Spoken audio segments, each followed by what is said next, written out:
Welcome back, guys, to Just a Bit Outside. I am your host, Braden Krevling, along with my co-host, Nathan Keener.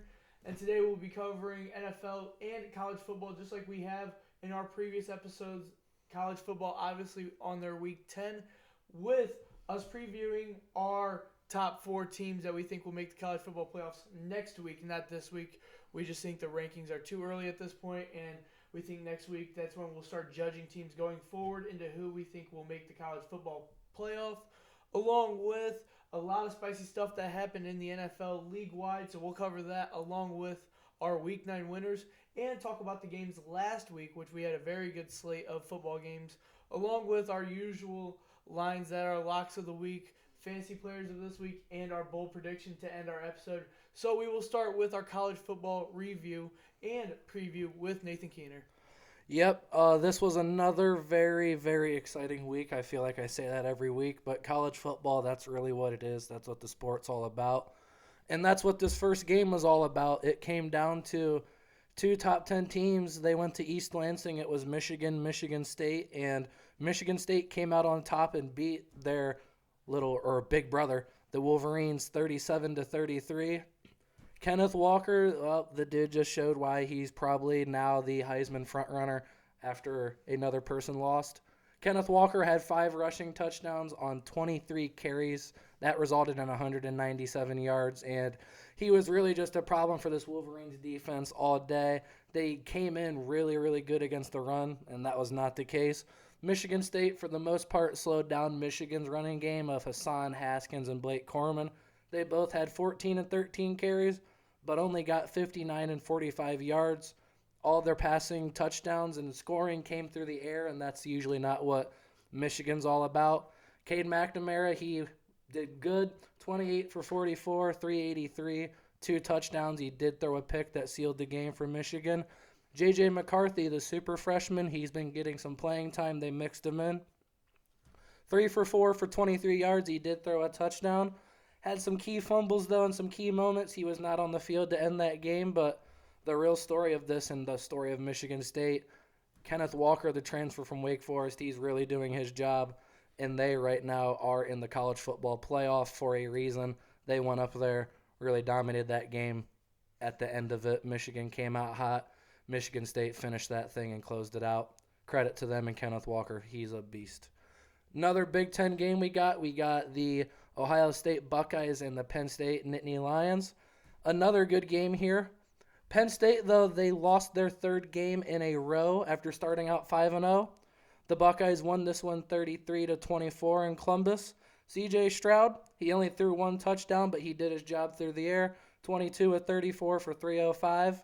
Travion Henderson on the ground proved he's one of the best running backs. He proved why in the nation.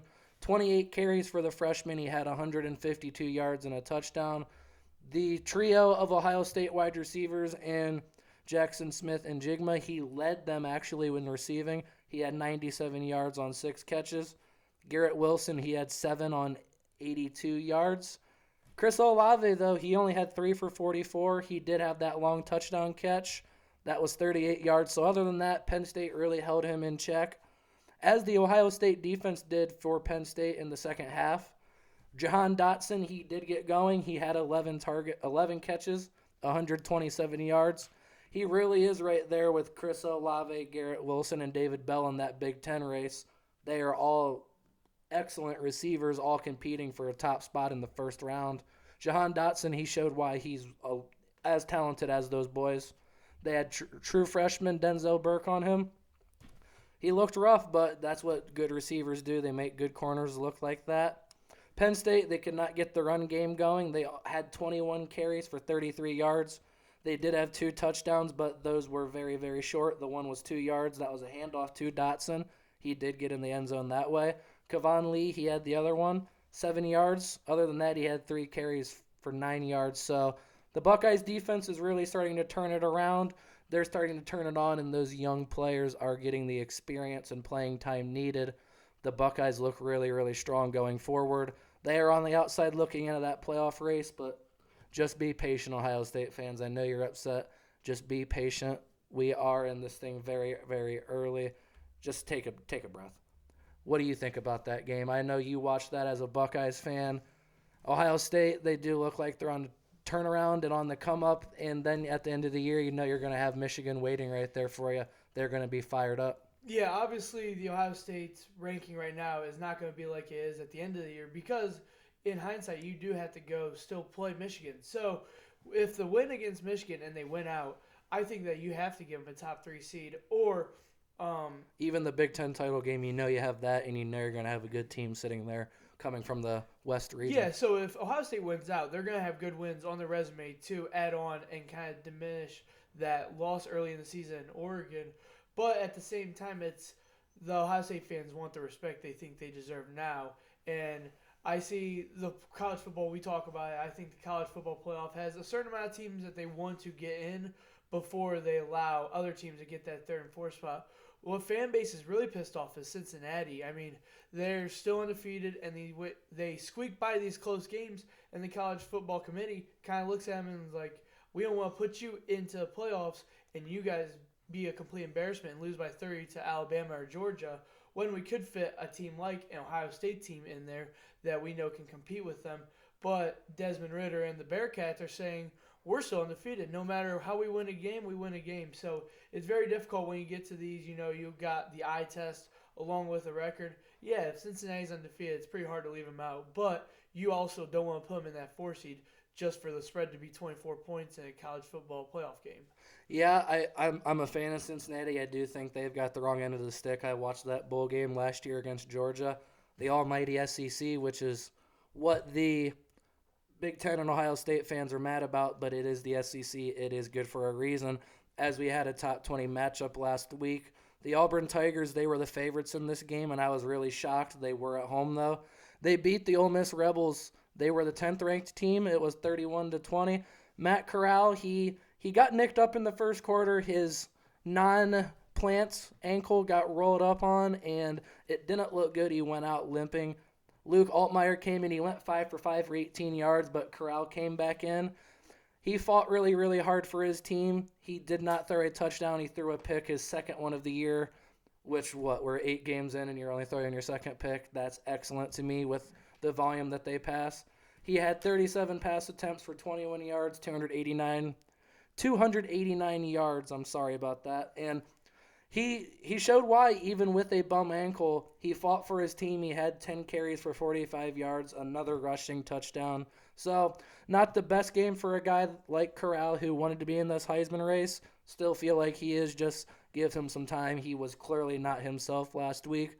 But a guy that really has turned it around after his early season benching, that's Bo Nix, and the dude's really come on as of late. He got a lot of heat, but as expected when your father is a great Auburn quarterback like that, Bo's got to live up to those expectations. In this game, he did excellent, 22 of 30, 1 passing touchdown, no picks, which is what he's really done a good job this year. Tank Bigsby, good lord, the dude's a freak. 23 carries, 140 yards, and a touchdown. He ran right down that Rebels defense, which is not the best. Give Lane Kiffin some time to really recruit that side of the ball.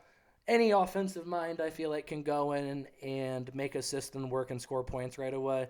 But you got to be able to recruit your defense. That's the tough part. You see that with a team like Texas. We see it with Oklahoma now, though, down the line where Lincoln Riley's got to recruit some defense. That defense is really good. Give Lane Kiffin some time. Guys are going to want to go play there for him, especially if you get a guy like Arch Manning. Be on the lookout for that. But Corral right now, he's doing his thing. Still right there in the Heisman race, but Auburn squeaked this one out, just showing why the SEC is tough. Any team can win on any given day. I know they were the favorites, but Ole Miss had the higher ranking, the best player in that game, the best coach, and they didn't come out on top. Give credit to that Auburn defense for really sticking it to them, slowing down that run game. Going to the ACC, another guy that vaulted himself into the Heisman race this year, that is Kenny Pickett from the Pittsburgh Panthers. They actually lost this weekend after beating Clemson the week before. They lost to Miami this week, 38-34. The Hurricanes might be saving Manny Diaz's job, and it's on the back of a guy like Tyler Van Dyke. He was a third stringer coming into this year, a redshirt freshman, and with the guy like Derek King going down, he vaulted over the backup. He's got 32 pass attempts for No, 32 completions on 42 attempts for 426 yards, 3 touchdowns. He did throw a pick, but you got a guy like Kenny Pickett that threw 2. That was really the difference in this game. A Heisman guy like that's got to protect the ball. I get it. He was taking a risk there at the end, but a pick really sealed that game. Pickett did throw for 519 yards. He fought back really furious in the second half. Pittsburgh had 17 points in the second half versus Miami 7. Just couldn't get it on that last drive. Pickett, though, he's doing his thing this year. A real name to keep your eye on going into the NFL draft with some top guys struggling. A guy like Pickett is surging up the boards. Keep your eye out on him. In the last game we had, this was the most exciting for sure, as it was very, very, very high scoring. The BYU Cougars, they were the 25th ranked team. They came out on top at home in Broncos Mendenhall's return to that arena there. The Virginia Cavaliers, they lost. It was 66-49, really, really, really high scoring. It started out, BYU was up 21-0. Virginia fought back. They scored 35 points in the second quarter, but then only 7 in the third and 0 in the fourth. Brennan Armstrong, their star quarterback, got a rib injury at the end, was not able to finish out that game. You had a guy like Jay Woolfolk come in. Showed why Brennan is really doing his thing this year. 22-34, 337 yards, 4 touchdowns. He did throw 2 picks. Really just got to protect the ball there. BYU defense was flying around, though. Credit to them. BYU, they just ran the ball right down their throat. The Tyler Algier, he had 29 carries for 266 yards and 5 touchdowns as well. We were talking about Kenneth Walker's big week. This guy went and had an even bigger one, equaling the 5 touchdowns. Really showed out. Jaron Hall, the guy replacing Zach Wilson after last year, 349 yards, 3 touchdowns on 22-37. Virginia, they really came back and were really in this thing. Second half, though, the BYU defense really put a clamp on them in that. Brennan getting hurt clearly has an effect on that. Got to get healthy. They are on a bye this week, though, so couldn't be timed more perfectly. But, yep, that was week 9. Very, very exciting. There were some other games to check out, but those were some of the main 5 that I thought. I know going into next week, too, there are some more exciting games, not really ranked-wise, as there is only one ranked matchup this week in Week 10. That's the Auburn Tigers. We just talked about Bo Nix. They go to Texas A&M in the 12th man right there. That's your early primetime game right there. Nix, we've talked about, he's only thrown 2 picks on the season, 9 passing touchdown. Bigsby, we talked about him being an absolute tank. He has 666 yards on 125 carries, 7 touchdowns. Jarquez Hunter, the freshman's really getting some playing time behind him. 3 touchdowns in the backfield off for 530 yards. Really got to pay attention to him. Got to pay attention to the wide receivers on the outside and Kobe Hudson and Demetrius Robinson. 3 touchdowns for Robinson, 1 for Kobe Hudson. Not the real explosive offense, but that's what the running game does. They rely on Bigsby and that defense. And that defense is going to be asked to step up this week against Zach Calzada, who has done an amazing job for A&M going on into the year once he's gotten that more experience and playing time. Hayne King was supposed to be the guy into the season. He got hurt.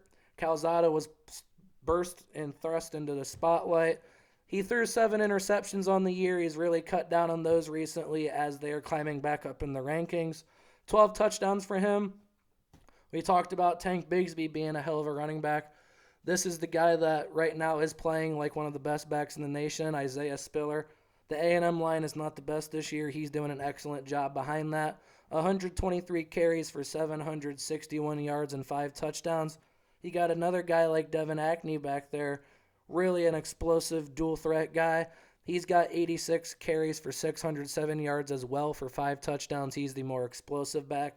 Spiller's just going to run it right down your throat, but he's also capable of catching the ball. As are Ianus Smith and Jalen Weidemeyer, their receiving threats. Weidemeyer's got 4 touchdowns on the year at the tight end position. Really going to see him in the first or second round of this upcoming draft. We talked about Smith. He was a guy they got the ball to last year out of the backfield. Really got him out playing an H-back role now, catching passes though. 6 touchdowns through the air, 31 catches for 347 yards. He's done a good job this year. Really excited about this game as it is the only ranked matchup of the week. Talked about the SEC. Once again, it's going to show why it's up at the top of the nation because this will just be a good game. I promise you that. Both of these defenses are good. They both run the ball. Really exciting game I'm looking forward to. As is this game, I bet you this will be plenty high scoring as we talked about Ole Miss. Hopefully Corral is healthy to give it a go this week against Liberty. I know you're saying Liberty, oh, who's that? They are led by former Ole Miss coach Hugh Freeze. It's his return to Ole Miss, and he's led by a hell of a quarterback in Malik Willis, a guy really compared to Lamar Jackson with his dual threat ability. He's their leading rusher on the year with 126 attempts, 684 yards, and 9 touchdowns. Can also do it through the air, and he's still improving through there. 21 touchdowns through the air, 6 interceptions, 1,991 yards. So really doing excellent there. A guy you got to look out for in the NFL draft. Some guys, though, that will help him and pick up the slack. Joshua Mack and TJ Green, both out of the backfield. They both have 3 touchdowns on the year. You got a guy like Demario Douglas and CJ Daniels. They are both young sophomores that are rising. 5 touchdowns and 7 touchdowns on the year. They're Willis's go-to target, and they're going to put some pressure on that Ole Miss team to really score some points. Corral, we talked about only 2 interceptions on the year. 15 touchdowns through the air. 10 on the ground. He's their leading rusher and passer. They have a trio of backs out of the backfield. Henry Parrish, Snoop Connor, and Jerrion Ely. If you haven't tuned in, we talk about them weekly. They are dogs out of that backfield, as are Demontre Drummond and Braylon Sanders. Those are the receiving threats you got to pay attention to down the field. Hopefully Corral's healthy to give this a go this week because it really is impressive. We have the 62nd ranked offense versus the 7th ranked offense. Ole Miss has the 7th. They also have the 10th ranked rushing offense, but we talked about Willis running the ball. Him and Green and Mack have resulted in the 50th rushing offense on the year. Really expect them to run the ball down Ole Miss's throat, as we just saw Auburn do last week. We really could see some similar game. Liberty, though, really got to work on stopping them. Not sure if they'll be able to do that. Talked about Michigan State as well. They are now number 3 in this college football playoff race we'll get into next week. They go to Purdue, and I feel like this could be a little bit of a trap game here. Purdue beat Notre Dame earlier this year. They are capable of getting it or doing it through the air. David Bell is that weapon. We talked about Olave and Wilson from Ohio State. This guy, I truly believe, is an equal with him. In that Notre Dame game, he went off in big-time moments. He steps up. 4 touchdowns on the year for him, but 53 catches for 786 yards. You know the ball's going to him, and you can't stop him. Hayden O'Connell gets it to him plenty. He's got to work on protecting the ball, though, as he has 8 interceptions to 9 touchdowns on the year. Got to work on that, but they got to slow down Kenneth Walker on that other side. 5 touchdowns last week, but he has 14 on the year. He has 1 receiving as well. 1,194 yards on the year. He's an impressive back that has 175 carries. So we talk about a guy like Tank Bigsby being a workhorse. He has 125 carries. Walker has 175. That's 50 more, and that is a big, big jump there. Peyton Thorne got to continue to protect the ball and stay upright. Really excited for this game in the Big Ten, though. Just watch. It could be a trap game for Michigan State. David Bell, he's going to do his thing. Another Big Ten game here. We talked about Penn State losing 3 in a row. They definitely cannot lose 4 in a row, and they do have a tough test this week at Maryland. Tua Tagovailoa's brothers doing his thing there. 17 touchdowns on the year, 8 interceptions. Taron Fleet Davis out of the backfield has 6 touchdowns.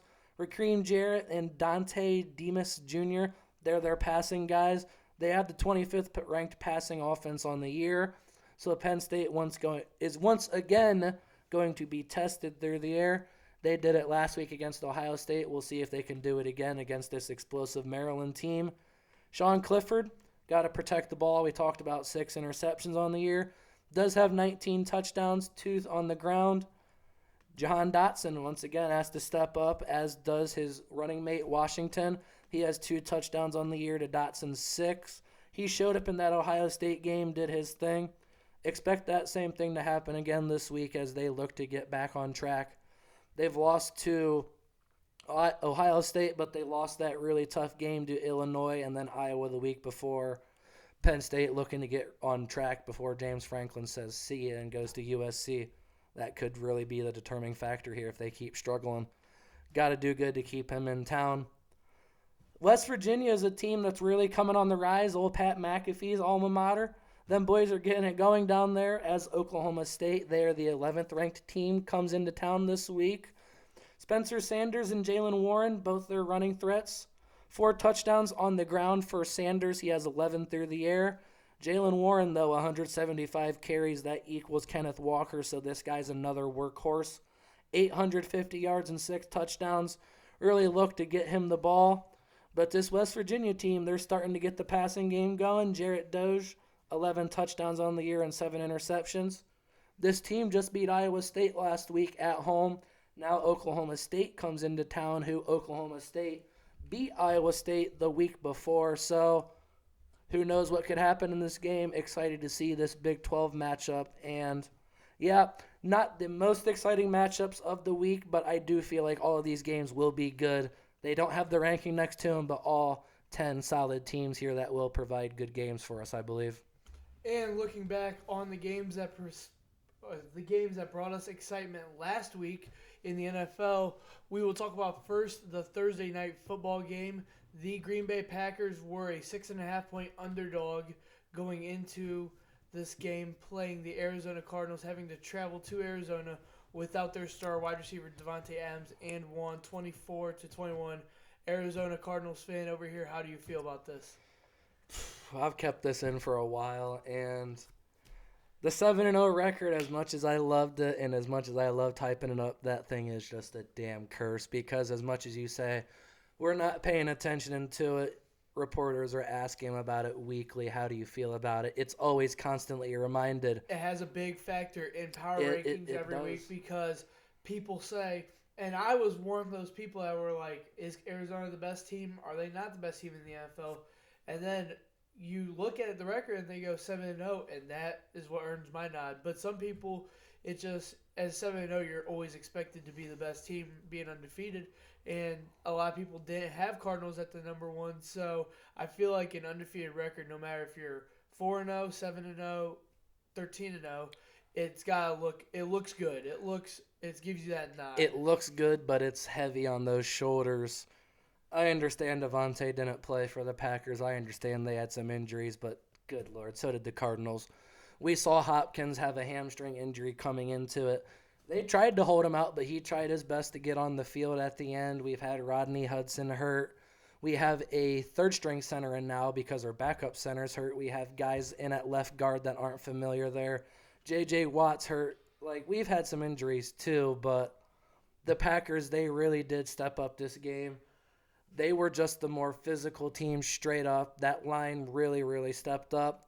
Rodgers, he did not have the best numbers as he only had 184 passing yards, but he really handled this game, just was a game manager. Like a veteran is. He was. Like A.J. Dillon, Aaron Jones, that duo, 15 and 16 carries respectively.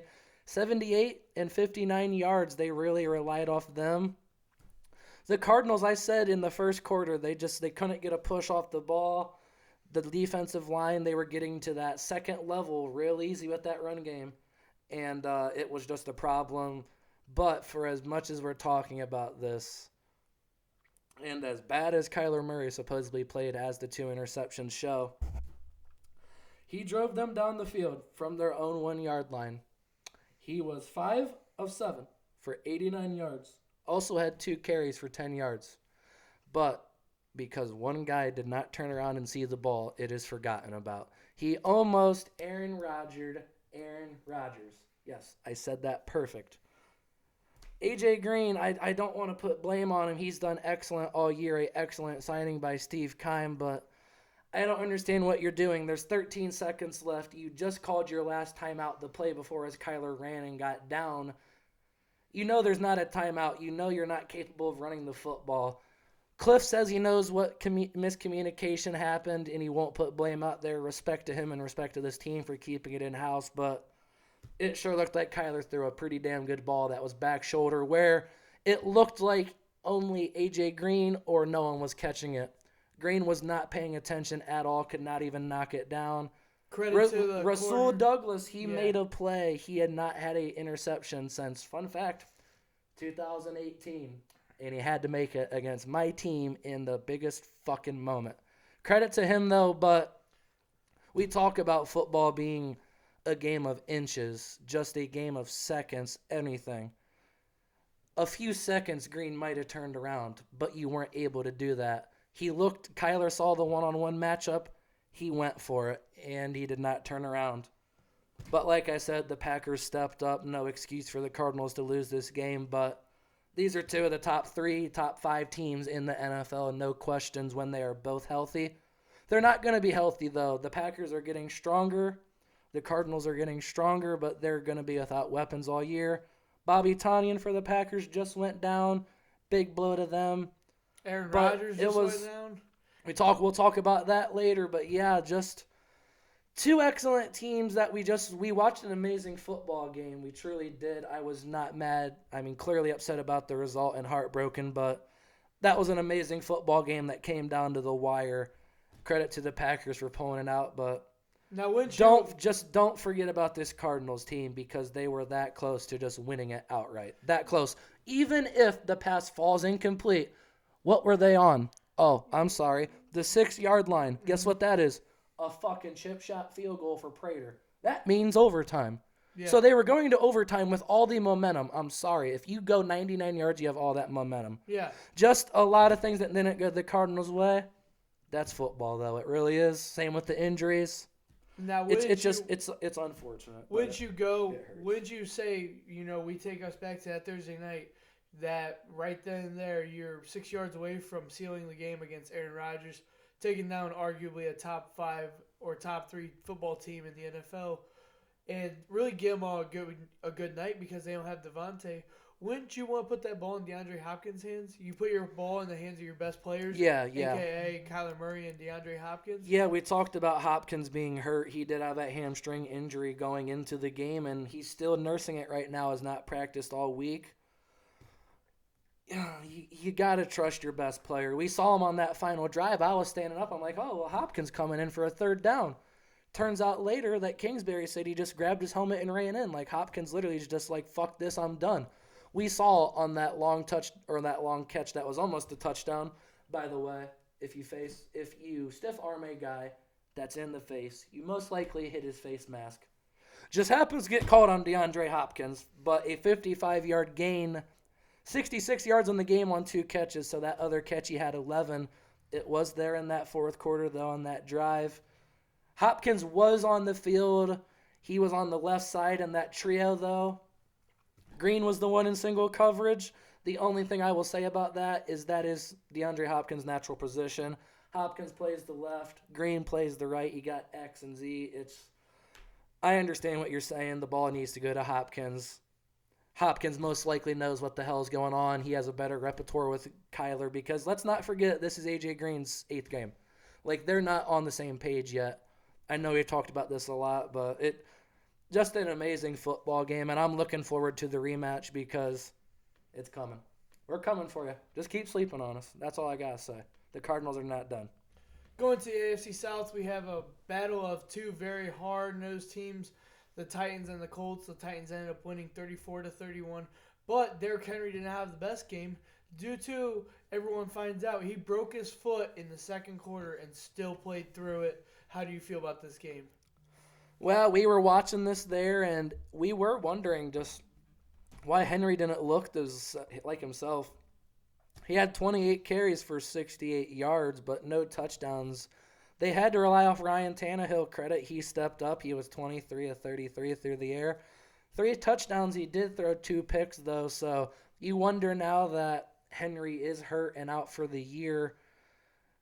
This ball's going to be in Tannehill's hands a lot. Yes, I know they've signed Adrian Peterson and all that, but he ain't Derrick Henry. I'm sorry. I love all day, but he ain't Derrick Henry. Carson Wentz, he did his best and then had one dumb fuck play, and everyone just they forget how good he's been recently. He had him in this game. He had 231 yards, 3 touchdowns. He did have those 2 picks. Only sacked 1 time, so they're giving him the protection and giving him the time. You got to be not so harsh on Carson Wentz, man. Like, he made 1 bad play, and clearly it was a dumb, bonehead play. Just throw it away, anything, not to a defender. Credit to the Titans, though, without Henry. They fought this game till the end. They kicked that field goal to win it. I'm just glad it wasn't a tie. That's all I got to say. I hate ties. At least one team came out on top. Talked about Henry being hurt, though. They've won both games against these Colts team.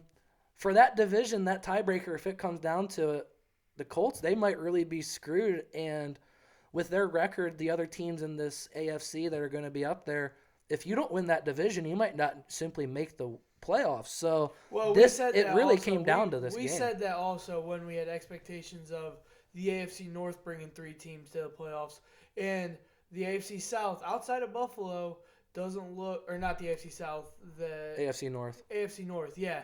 They don't look too hot down past Buffalo. But yet the division like the AFC North, where we've seen a team like the Chiefs struggle, you got a team like the Raiders surprisingly up there at the top, a team like the Chargers surprisingly up there. So you don't want to fall too far behind. I get what you're saying. Yeah. But when we said the AFC South and the AFC North, when we talk about playoff teams, you're talking about 3 teams going into the playoffs for this division versus 1. So yeah, but Derrick Henry going out, clearly a big effect. This division ain't over till the fat lady sings, though.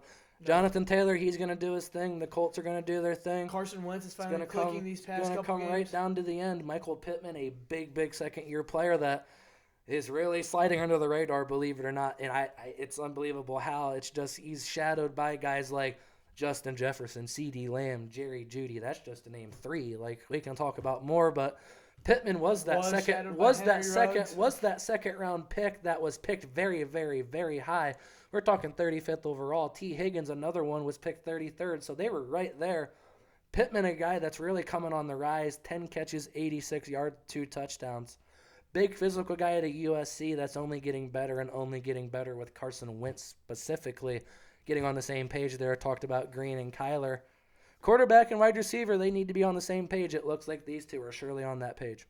Going to the AFC North matchup, we have Pittsburgh visiting Cleveland after losing 2 straight games versus Cleveland. You said all week Pittsburgh couldn't lose 3 because Cleveland fans would give hell to Pittsburgh Steelers. They won 15-10. Cleveland has been struggling ever since this day moving forward, obviously, with the recent OBJ trade rumors and cut rumors. But we will discuss that in about 10-15 minutes. So talk about the Pittsburgh-Cleveland game. It's okay, buddy. Yeah, this wasn't a fucking typical AFC North football game. This final score was 15-10. Oh, let's go through the box score here. Oh, I see. Oh, what's that? Oh, 1 touchdown for Pittsburgh. Oh, no, 2 touchdowns for Pittsburgh. I'm sorry. They just forgot their kicker died. I was looking at 15. Rest in peace to Chris Boswell. We watched that game, and I'm looking at 15. I'm like, why? Rest in peace to Chris Boswell. But the Cleveland, you got to be better. They scored 3 in the first half. They did get that Dearness Johnson touchdown in that second half. Amazing cutback by him. That was really phenomenal vision by him. I will just not let that slide. That was phenomenal. Nick Chubb, 16 carries for 61 yards off that injury. They really gave the ball to him. Johnson only had 4 carries, did have that 1 touchdown. Big Ben, that shitbag, somehow showed out again. He had 266 yards, a touchdown, no picks. He was only sacked twice. Najee Harris, we talked about it on draft night. Browns got to face this guy for a long time, and in his first game against Cleveland, they gave him 26 carries for 91 yards and a touchdown, and let's not forget the 3 reception for 29 yards. The dude's a problem, and I know that running game's struggling, that line's struggling, but good Lord, Najee ran right down their throat. He only had, his longest run was 11 yards, so what does that tell you? Just yard after yard after yard. They trusted him. Browns just couldn't get it going. Credit to the Steelers. They won this. We talked about it. I just did not think they could lose. They also could not lose because their schedule coming up is very, very tough. We talked about the start of the year. They had the toughest schedule. They cannot lose games like this, especially in division. They are now 2-1, 4-3 overall. They're really starting to get it going. Deontay Johnson doing his thing, 6 catches, 98 yards. Really a talented receiver. You see a quarterback and wide receiver have connection. We'll talk about OBJ later, but this one's not good in Cleveland. That's all I'll say. Talk about another AFC North team, the Cincinnati Bengals, off a high stride win off the Baltimore Ravens. They fall to the the goddamn Jets. Those goddamn Jets. And the Jets, it's not only the Jets, it's also Mike White, who was on his fifth team. His fifth team. Good job. The backup Good job, Joe Burrow. Not even Zach Wilson. It's Matt White. Mike White. It's even so bad you don't even know his name. Mike White. And Mike White threw 405 yards, which his jersey and game ball from that game is now in Canton, Ohio, an hour and a half from where we live, because it is the most tied for the most in rookie history since Cam Newton. It was Cam Newton, the one that has their record. Yep, and yes. Cam Newton, but it's the most. It isn't more than Cam Newton, but it's the most since 1950 by a rookie quarterback. So, talk about this game, the Jets. Oh man, I don't even have much to say. Just the Jets. It was such a great smile and smirk when we saw this score, and it was like it kept getting funkier and funkier and funkier, and you're like, oh shit, they got a chance to win this bitch. And credit to them, they won 17 points in the fourth quarter. That's what won this game. They had half their points then. Mike White, 3 touchdown passes, 2 picks. They kept him upright. That Jets line finally gave a guy time to throw. Ironic, it's not Zach Wilson, huh? Only sacked twice. Michael Carter, the rookie, really getting him the ball now. 15 carries for 77 yards and a touchdown. Talking about a running back getting going, and he is. Joe Mixon was really starting to get on a roll. They gave him the ball 14 times, and that Jets defense stuffed him for 33 yards and a touchdown. T. Higgins, the leading receiver on the day, 4 catches for 97 yards. Oh, Jamar Chase, how'd you do? Oh, 3 catches for 32 yards and a touchdown. Not very good, huh? It's no hate on them. I find it hilarious. The Jets won. Credit to them for pulling this game out. Won again. The Jets have won twice this year. It's shocking. It really is. That's the most I think I had them all year is twice. It's shocking again. Credit to them. Credit to the Jets and credit to Mike White. He's now in the Hall of Fame for this game. Cincinnati, welcome back down to earth. Dallas Cowboys played the Minnesota Vikings and they won 20-16. This was again another hard-nosed game that really didn't have a lot of offensive attack that we expected from Dalvin Cook, Adam Thielen, Kirk Cousins battling against Dak Prescott, Ezekiel Elliott, Tony Pollard, and Amari Cooper with CeeDee Lamb. Without Dak Prescott, you may add, because they did have Cooper Rush.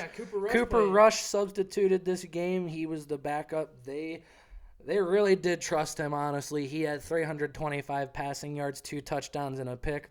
We saw that last touchdown to Cooper. He really did put an excellent ball in there.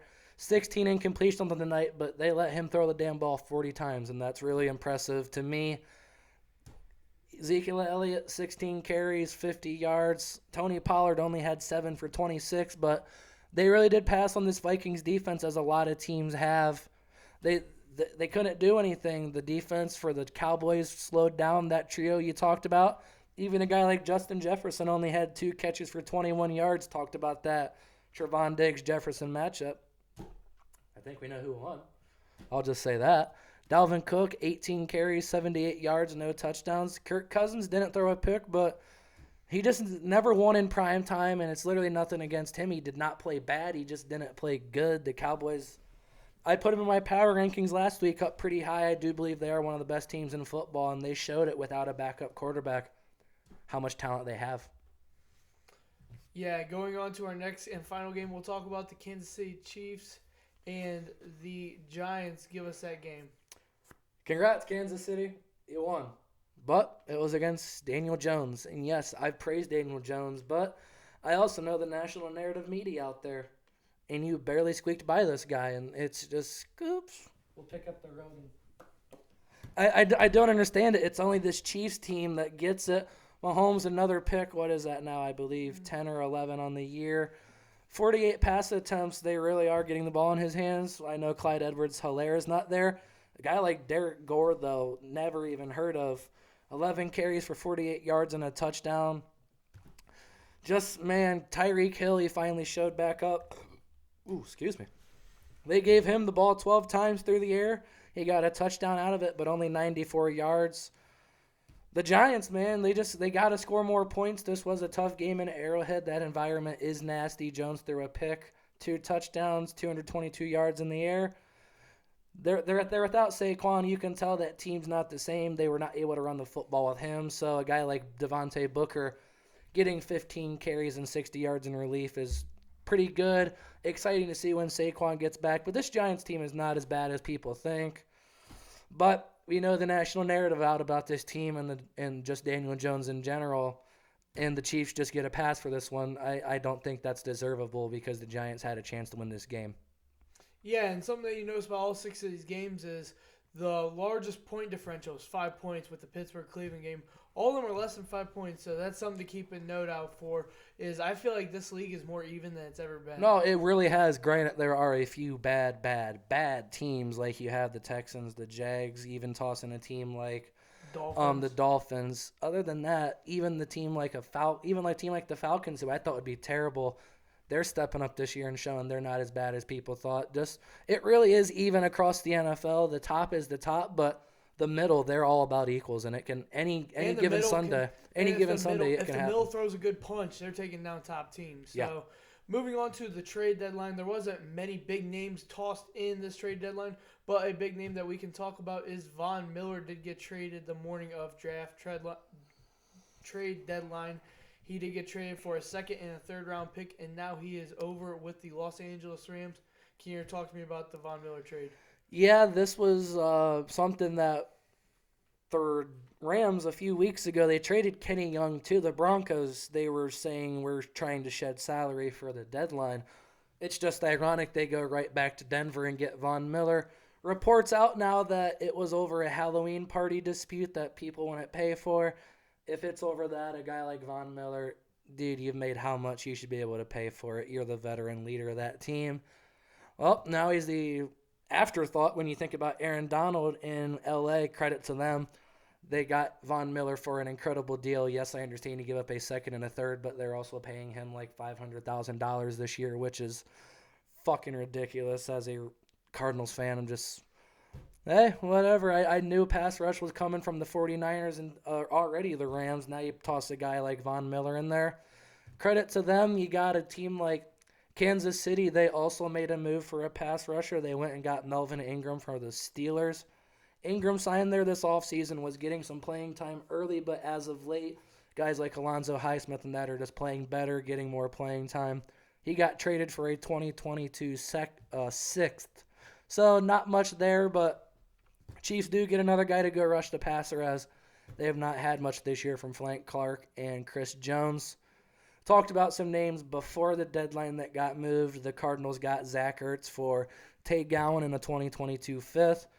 Excellent deal by the Cardinals. You went and got a guy to replace Max Williams. Wish you would have made another move, especially when a team like the Rams go out and make a move at the deadline. I understand the cap situation is in a bit of trouble, but it just sucks you couldn't make a move. Credit the Steve Keim went out, was aggressive, got Zach Ertz. Tay Gowan, he really is a young corner that will make a name for himself in Philadelphia as time passes. Stephon Gilmore, former Defensive Player of the Year, went to the Panthers for a 2023 sixth-round pick. Belichick was just done with the ship, and Gilmore, we've already seen, has an interception and is already making an immediate impact for this Panthers team. They went out and were aggressive, but how can you really say aggressive when you traded a sixth-round pick next year? It's just crazy. You can trade for so many good players with such little draft capital. It just really is nuts. It makes you scratch your head and wonder why your team doesn't, or especially not saying your team, but like anyone else's favorite team, the Browns, the Cardinals. There are so many teams in this league that is just that one piece or that one player or that one position getting cleared away from making that jump. Buffalo Bills, I don't count them today legit Super Bowl favorites.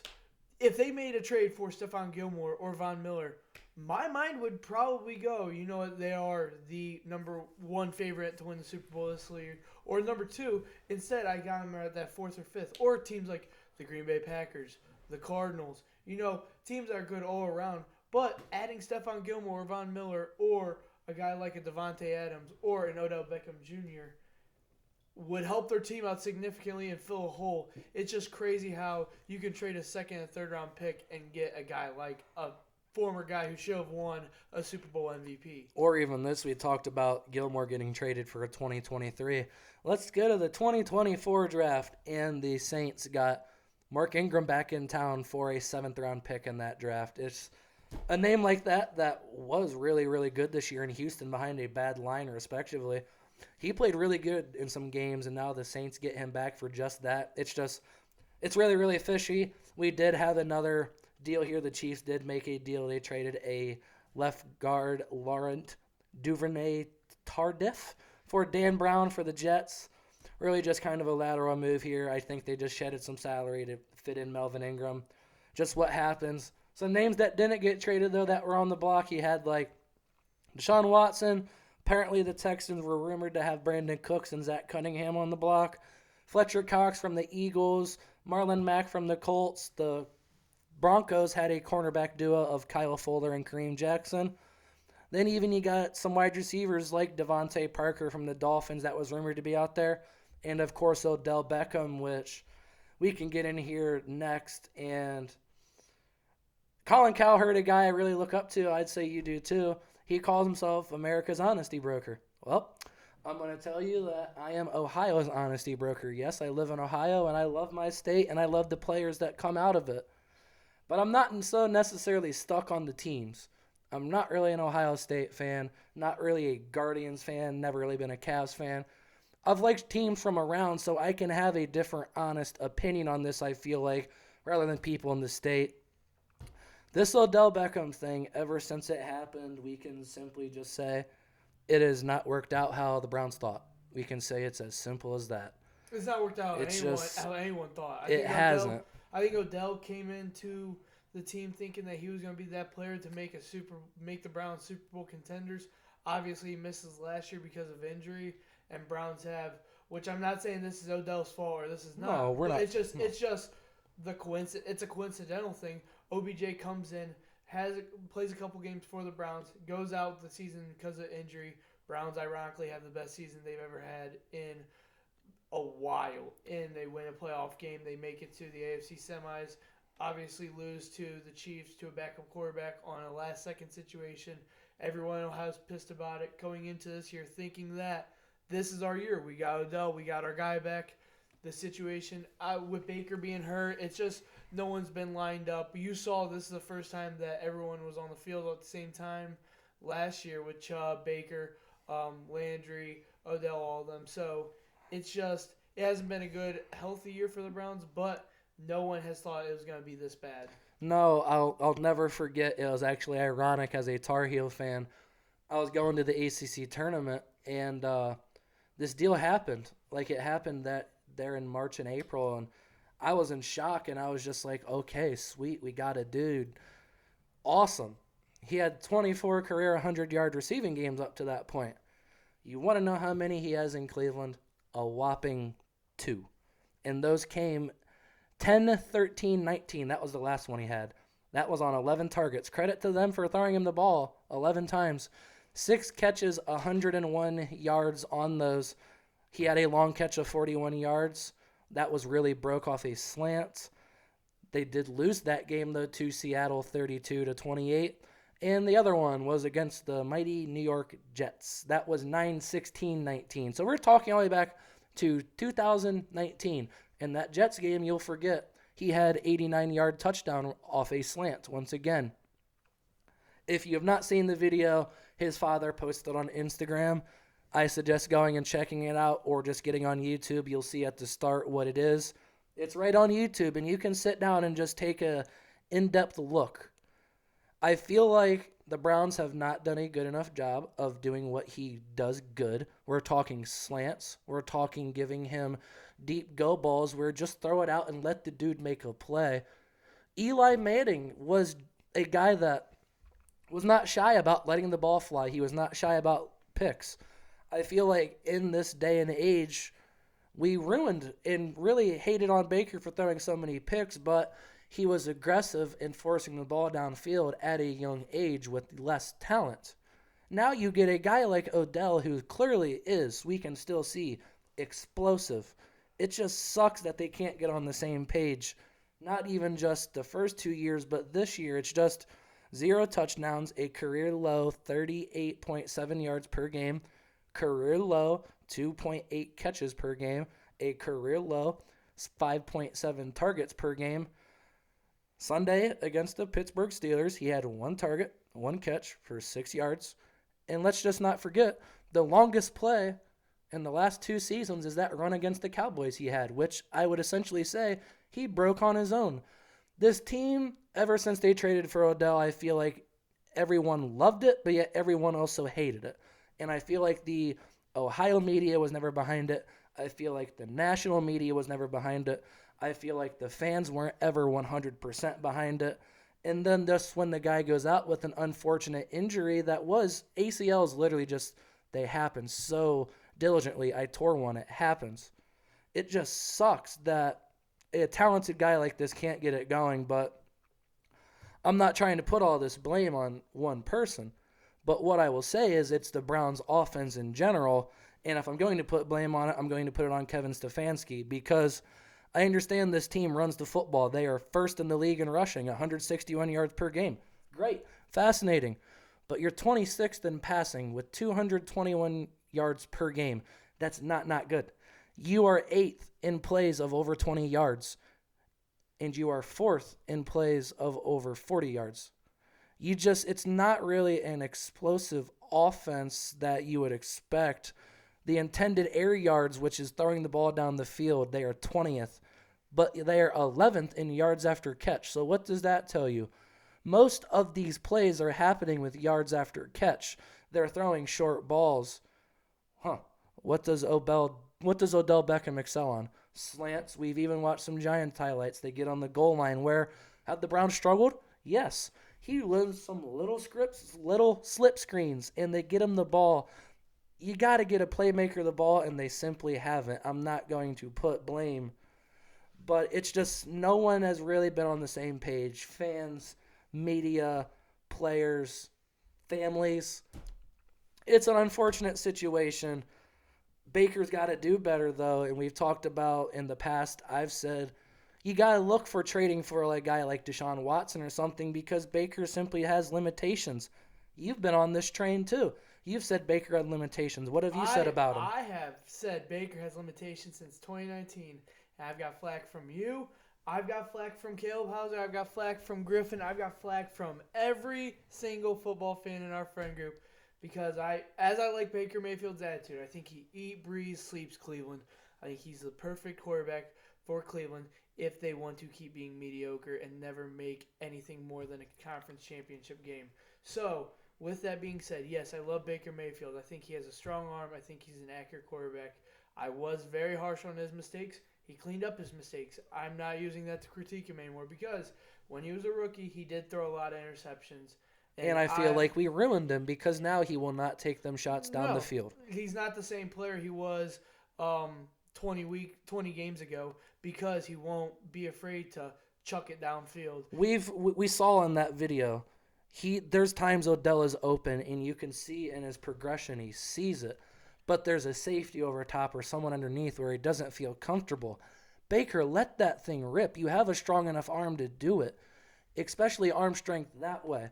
It sucks. And I truly think he might be gone, but part of me also says Odell didn't do this.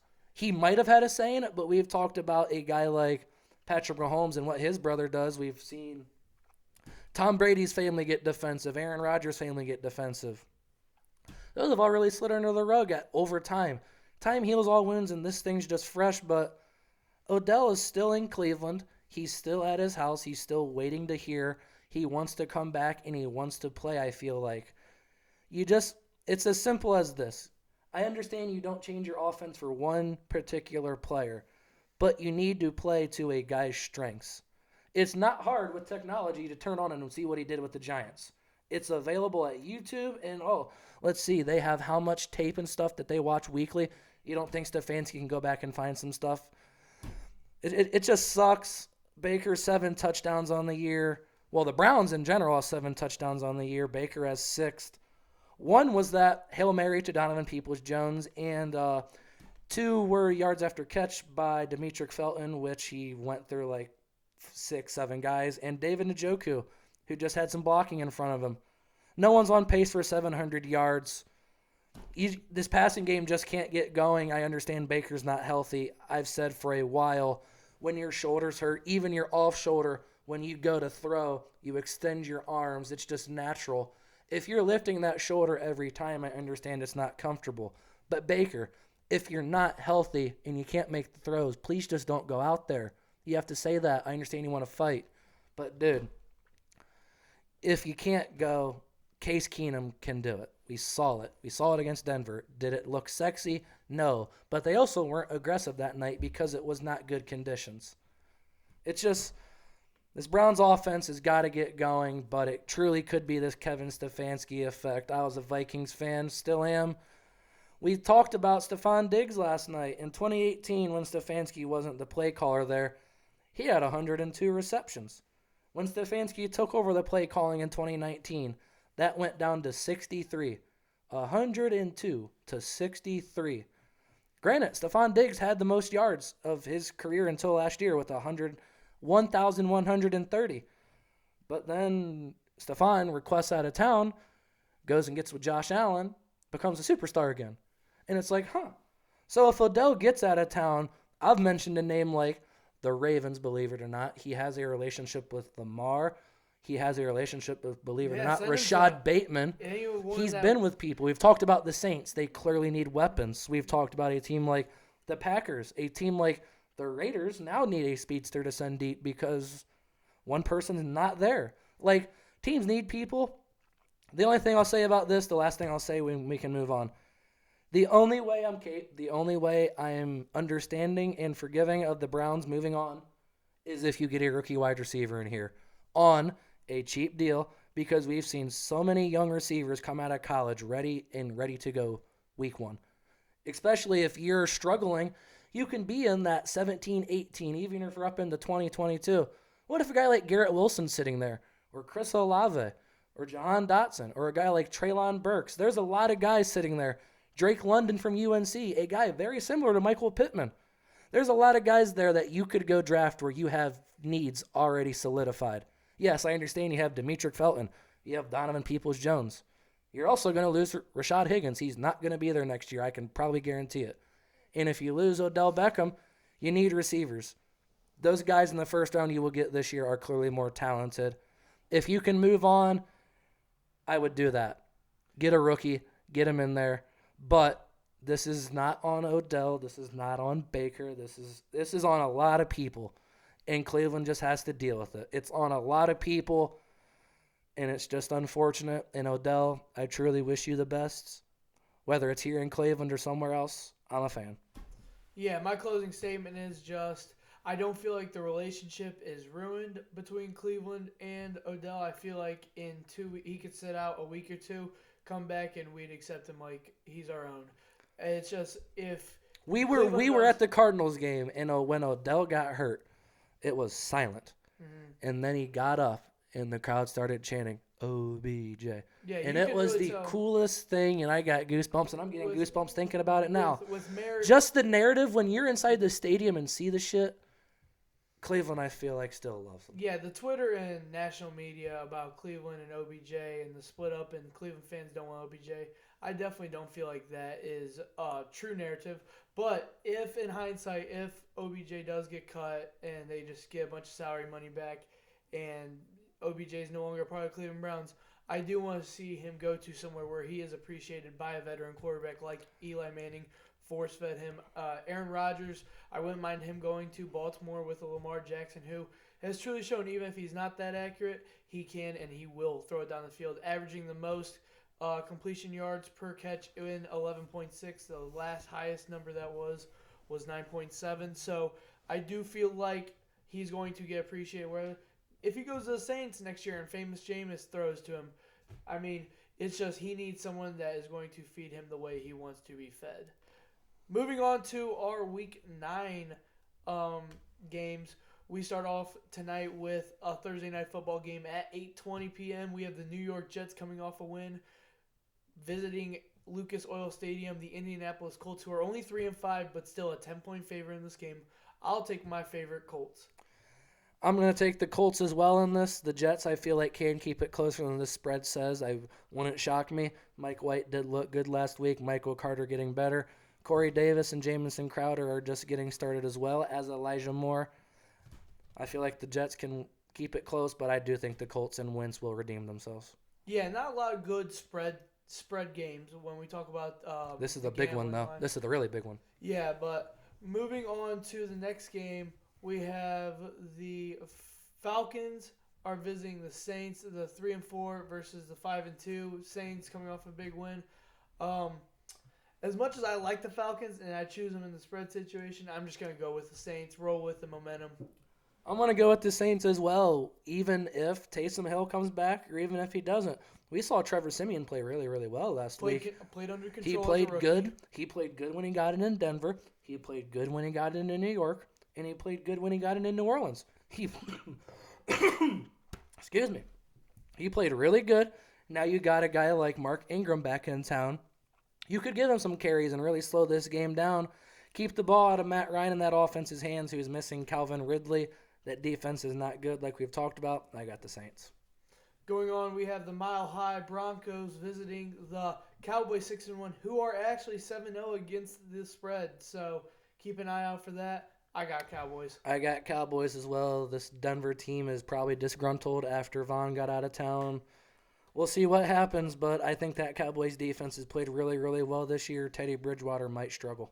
Battle of the 4-4s. Next, we talk about the Patriots visiting the Panthers. I'll take the Patriots.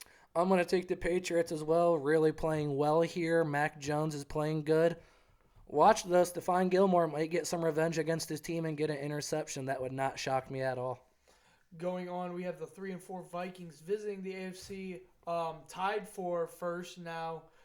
Ravens at 5-2. Bengals are 5-3. So we'll talk about them in their next game. But I have the Ravens. I love Lamar. Anyone who watches me knows I praise about this guy. I think that he really has a battle back game. Yeah, the Vikings had that hard-fought game against the Cowboys, and now you're going to get a hard-fought game as well. The Ravens are coming off a bye week. They might have had some time to fix those defensive woes. We'll see, but I got the Ravens in this one. Feel like the Vikings will struggle running the ball as that Ravens team has stuffed it all year long against other than the Bengals. This next game is kind of weird. We have the AFC North battle, the 4-4 Browns without OBJ playing the 5-3 Bengals. It's a weird narrative because if the Browns lose this one, they can blame it because they don't have OBJ. But if they win this one, they can have the narrative that they don't need OBJ. So it's going to be weird post this game. I think Browns win. I'm going to take the Bengals as well, or Bengals, as you're not taking them. I just feel like they can really do some good things. They are going to be pissed off after last week. Mixon's going to have to get going. But that trio of wide receivers in Jamar Chase, T. Higgins, and Tyler Boyd, they can do some damage against this team with a guy like Denzel Ward on that out. Greedy Williams and Greg Newsome are going to have to step up. I'm not sure if they can do that against this trio. Even C.J. Uzomah has played great this year. Burrow's going to want to do some good in this division and prove he's not just, six-hit wonder as they struggled last week. I got the Bengals in this one. Moving on to the Buffalo Bills Mafia. They visit the Jacksonville Jaguars 1-6. Jags have been struggling all year despite having a rookie phenom quarterback in Trevor Lawrence. Obviously a terrible line and lack of weapons. I'm going Buffalo. Yeah, Lawrence is starting to play better and better, but now he gets this Buffalo secondary, which has played excellent all year. Micah Hyde, Jordan Poyer, Tre'Davious White, who's one of the underrated quarterbacks in this game. Even got a guy like Teron Johnson. This defensive secondary is really, really good. Lawrence might throw some picks this week. It might look bad, so I'm going to take the Bills. We have the Texans 1-7 play the Dolphins, who are not really exciting the league like we thought they were going to in the beginning of the season. They are 1-7 too, but I will take the Dolphins. I'm going to take the Dolphins as well. Watson may have not got traded there, but you know what this is? This is the Houston Texans versus Tua Tagovailoa. They might be facing their former or future franchise quarterback. Whether he goes there or not is to be determined, obviously. But if he plays good in this game, he might want to show out and say, okay, if you're going to make this deal, at least send me here. I don't know. Really curious to see. I think he does good, though, as he's done the last few weeks. I got the Dolphins. Yeah, moving on to our next game, we have the Las Vegas Raiders, who are having more than enough team trouble in the past year, are visiting the New York Giants. I will still take the Raiders in this one. I got the Giants. I feel like their situation has really ruffled some feathers there. It just has to see a guy like that go through some stuff. This Giants team played well last week against the Chiefs. I feel like they can play really well again this week. The Raiders, their pass rush is inconsistent. Jones might have some time to throw. We'll see what weapons are healthy for them as they're all nicked up every freaking week, it seems like. Devontae Booker might have a good game against his former team. I got the Giants. Moving on to our Los Angeles Chargers team. They visit the 3-5 Eagles, who just came off a blowout win against the Lions. I'm going to take Herbert in this one. Even though he's been struggling, I still think that this is a game that he could bounce back from. I got the Chargers as well. I know I got an Eagles jersey on. Michael Vick, always got representing a hell of a talent. Jalen Hurts ain't Michael Vick, though, so I'm going to take the Chargers. That defense has played well. Guess what? The Chargers aren't the Lions. That's all I got to say. Moving on to our next game, we have the Green Bay Packers, who are missing Aaron Rodgers and possibly Devontae Adams next week against the Kansas City Chiefs. Even though the Kansas City Chiefs are 4-4 and below everyone's expectations of them this year, I'm going to take them in this game. I got the Chiefs as well. Jordan Love, I think, will do better than expected. I was a big fan of his coming out of college. He does have that big arm, and he's been compared to Patrick Mahomes, and now he's got the chance to go up against him in the first game. Sad it's not a battle of State Farm guys and Mahomes and Rodgers, but I think that saves the Chiefs in this one. They didn't play the best last week, but they squeaked out a win. I feel like they can do that this week as well. Going on to your favorite team, we have the Arizona Cardinals without Kyler Murray are playing the 3-4 49ers. Not going to lie, I looked at this game and I had my questions if I could trust Colt McCoy to win this game, and I do. Cardinals. If it comes to that, if Colt is in the game, I completely trust Colt to win a game. He did great for the Giants last year in that backup role. Now he's got this weapon on that defense. If it gets to that point, I feel like Colt can win, but I don't think it does. I think Kyler does want to get back out there. They played Thursday. Those few extra days off really did him good. Cliff has said that Kyler does not necessarily need to practice to play. Same with a guy like DeAndre Hopkins. They might be without him. AJ Green, believe it or not, just got COVID, so that's kind of funny that he could catch that. But, yeah, I think the Cardinals can win this one. That 49ers pass rush, though, has done its thing this year. They've gotten constant pressure. This team, they might get Hudson back this week. We're not sure at center. Really excited to see this matchup. I got the Cardinals in a bounce back win. Next game, we have Sunday Night Football with Carrie Underwood. We have the Tennessee Titans, Derrick Henry-less, with the new look defense in the Los Angeles Rams. Rams blowout. They get 3 turnovers, my belief. I got the Rams in this one as well. Clearly the Titans are going through some stuff, and if Tannehill's forced to pass the ball, well, if you're going up against Jalen Ramsey in that secondary, which has looked pretty good all year, you might struggle. I feel like Tannehill is a viable quarterback if you have a guy like Derrick Henry, kind of like Baker's a viable option if you have Nick Chubb and all them. Well, guess what? Derrick Henry ain't there, so it's all on Tannehill. Granted, you have Adrian Peterson, Jeremy McNichols is going to have to step up. All day can only do so much in one game, though, especially against this defense. I got the Rams. And we have the highly anticipated Monday Night Football game that every fan in America has been dying to watch. The 3-5 Chicago Bears at the 4-3 Steelers. Who you got, Keener? I got the Steelers in this one. I do have a bold prediction that I did not want to put down, but this week it is possible. The Steelers defense might score more points than the Bears offense. That is a bold prediction I just want to put out there. If it's correct, Fields is decent, looking decent, but it's more about the Bears get Matt Nagy back to coach, and that's basically your worst nightmare as a Bears fan. He does some stupid shit play calling, and the Steelers are going to take advantage of it. I got the Steelers. I have the steel curtain too. I just don't like Matt Nagy, to be honest, so that's why I'll choose him. But I do think Justin Fields is looking better every week. I will say that. Moving on to our lines, our locks of the week. If you guys don't know, we do give our lines that is against the spread that we like. I actually have some pretty interesting lines right here. I'll start off with my two and then go into my lines that I think is lock. My line that I think is the lock of the week is the Jaguars cover the 14.5 spread against the Bills. You're lucky I'm not putting the Jaguars win outright on here. But there's a theory to this. So they have the Peyton Manning cast with the Eli Manning cast on Monday Night Football. For people who don't know, I am a big Peyton Manning fan, so we watch it every week. Also, they give very good insight, But anyway, every player that is active in the NFL that has visited the Manning cast and kind of gave their insight during a quarter has lost the next week. Josh Allen was on their show in the third quarter of last week's Monday Night Football game. So, I know it's Jaguars, so it's an unfortunate situation, but Josh Allen, you're going to have to go through that defense. I think Jags cover the 14.5 point spread. Moving on to my next one, the Dallas Cowboys are 7-0 against the spread. That's all I got to hear. I'll take them 10 points against the Broncos. And my line that is a lock of the week, the Chargers will win by more than 1.5 points against the Eagles.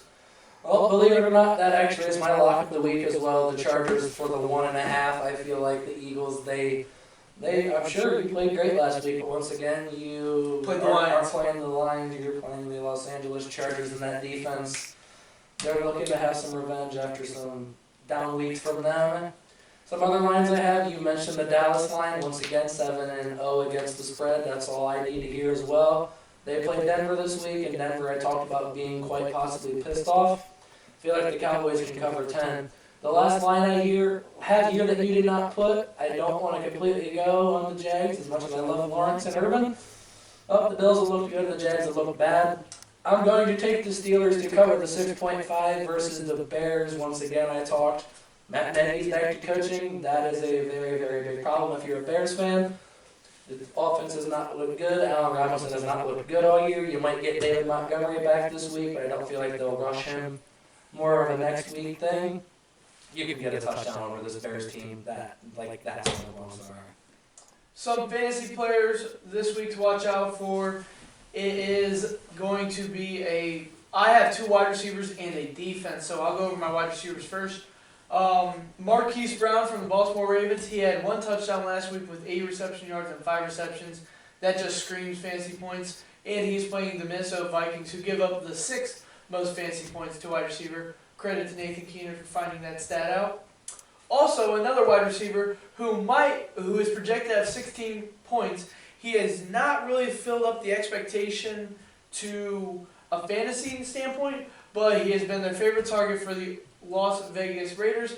And believe it or not, their wide receiver 2, Henry Ruggs, will not be attending this game due to a 156 mile per hour drunk car accident that, all jokes aside, our hopes and wishes from Just a Bit Outside podcast go into the family of the victim, because Henry Ruggs cost a human life for being excuse my language, mom, a dumb fuck, driving in a car while being under the influence of not one drink, but he blew a .61, 1.6 or 161 at the jail. So what was his on site is really the question. I have my own personal opinion. Yeah, Derek Carr gave a heartfelt, he needs to be loved speech. Yes, Henry Ruggs needs to be loved and needs to be cared at this time. But still, you cannot let the act that cost a human life, who was just driving in her car early in the morning and wanted to get home, cost him or her life, because that shit is on your head. I don't care what anyone says. If you never did that, we have Uber and Lyft for a reason. We have friends that will give car rides. We have taxis for a reason. He lives in New York. I think that if or Las Vegas, yeah, I don't know why I said New York, but I think if I can work my part-time job for $10 an hour and be able to afford an Uber, that Henry Ruggs, who makes a lot more money catching footballs, can. Not even just that, it's the fact that because of the situation, clearly being in Vegas provides a lot of, well, let's just say nightlife, and he was a part of that, going out and having fun. But believe it or not, the Raiders have what's it called? Oh my God, I actually don't know.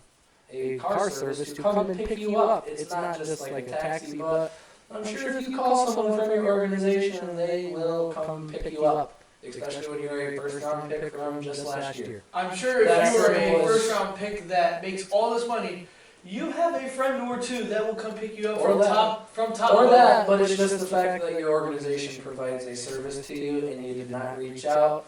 Dude, who cares if you're out fucking hammered? Everyone does it. People go out. You pick me up from times. Like, I mean, it's just simple as that. Don't jump in a car. I mean, as much as I did not want to talk about this because I don't think that his actions deserve our time or breath or thought, it's just still, dude, get your shit together. For anyone who thinks that this is cool, get your shit together because this can happen to you. Henry Ruggs did not sit behind the wheel and think that this was going to happen to him. Don't let it happen to you. It's just, sorry for the victim's family, wrong place, wrong time, but it's still, it sucks what's happening to the whole situation. And Henry Ruggs deserves nothing but to never step on a football field again. Going on to the defensive side of the ball, the person playing tonight, I think the Colts defense is a defense that is in free agency. If not, I stream defenses, you know this, so I like to pick up the matchups. I do not think the New York Jets are going to have another heroic night like they did last week, coming on a short week. Colts defense had 2 interceptions, 3 sacks, and 1 forced fumble to a team with Derrick Henry, A.J. Brown, and Ryan Tannehill. Those are 3 weapons that are better than any weapon on the New York Jets. So I'm starting them as my defense in a couple leagues. I like that matchup. How about you? Yep, the Colts led by Buckner and Darius Leonard. They have definitely done their job this year and created some turnovers, which is clearly great for fantasy points. These are my 3 names I feel like you should watch out for this week. I always give you a quarterback, a running back, and a wide receiver. And I try to give you some names that you should be able to go out and grab right away if you need a last-minute name. And one of the last-minute names is Tyrod Taylor, believe it or not. He is back this week, just been cleared. He goes to Miami. That Dolphins defense has not played the best this year. Let's go over some names against them. Josh Allen had 249 passing yards, 2 touchdowns, and 1 rushing touchdown, as well as 55 yards on the ground. Matt Ryan had 336 yards through the air, 2 passing touchdowns. Trevor Lawrence, and the team that has no weapons, had 319 yards and 1 touchdown. And then Tom Brady only put up 411 yards and 5 touchdowns. So, yes, Tyrod Taylor, believe it or not, is a viable fantasy play this week. In the first half against the Jags this year, or the whole game he played against the Jags this year, I'm sorry, he was 21 of 33 for 291 yards and 2 touchdowns, 4 rushes for 40 yards as well, and then we saw his revenge game against the Browns that he got injured in, sadly. He was 10 of 11 in that first half for 125 yards and 1 touchdown. He also had 1 rush for 15 yards. That was a touchdown. Those rushing touchdowns and rushing points mean so much where you can even have a guy that doesn't get the passing yards like Lamar, that's always up at the top. A guy like Kyler that's mid-level passing touchdowns is up at the top because he gets rushing points. A guy like Tyrod Taylor, believe it or not, can't do that same thing on this bad team against a bad defense. Feel like this week he can be a good play for you. As well as Boston Scott, he might be gone off waivers, but if he's not, he needs to be on your team. He led the Eagles in snaps on Sunday.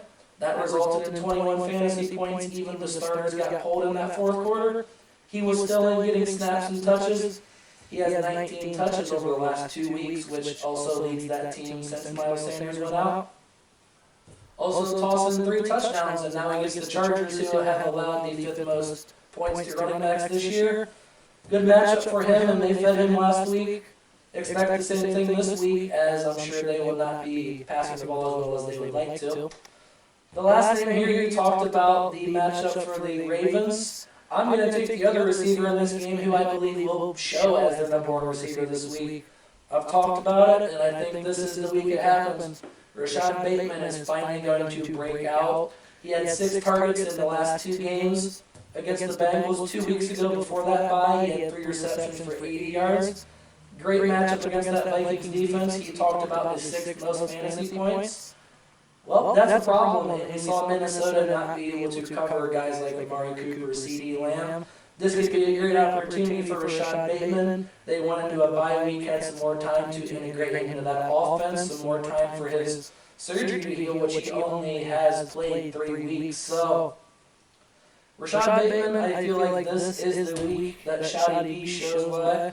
He was picked way too late in the NFL draft. The Ravens got a steal, and it's going to show against the Vikings this week. Now, our next subject that we're going to talk about is our last subject. It's what we always end our show with. And I kind of like it because we leave it open enough to where we can talk about matchups, we can talk about a certain player or players, we can talk about a team, we can talk about defense. So I have a weird one. I have it about scoring. I think at least 5 teams this week will win by more than 10 points or more. And here are some teams that I think that can do it, and I'll list their matchup. I think the Cowboys can do it against the Broncos.